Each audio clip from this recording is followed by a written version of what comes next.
Check natin anong oras na ba. Uy, alas 5.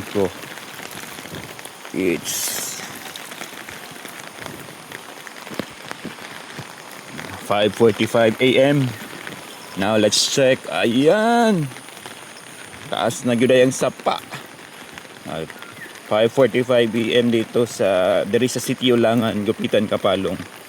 Muna akong ginaog gabi oh. Hala, taas agad kayo. So muna ning itsura sa sapa ron. Parawa sayo sa buntag. Ug niabot na gyud siya diri sa kilid sa riprap namo. Ani ka kusugo. Mo ni kalapad ang sapa. Tanawa. Mo nang itanaw na ako, ginaog na ako diya gabi o nakanaog pa ko diya makita patong sagbot. Na karon ay taas na gid ang sapa.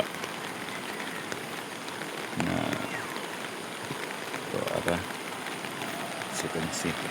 Taas yun kay. Nya. Tapos sugong tulay silangan. Kusog ping current. Nya mga eskwelahan ta para kay sapa. Eskwelahan.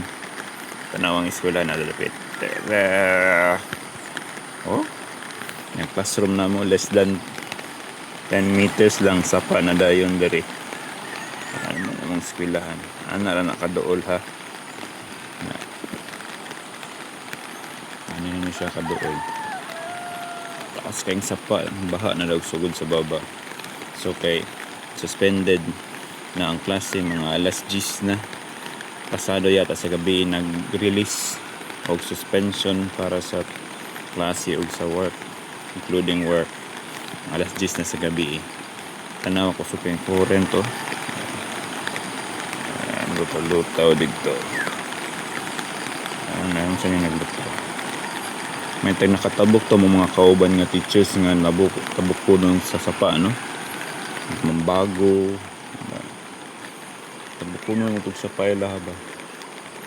Morning Libuganon River nga dapit diriya sa City Ulangan. So reporter na tarang ang tubig. Nya muli lang po may taud-taud after ani. Ayan. Paldo na po ang mga lubi ani kay nanapay makuha ang mga lubi.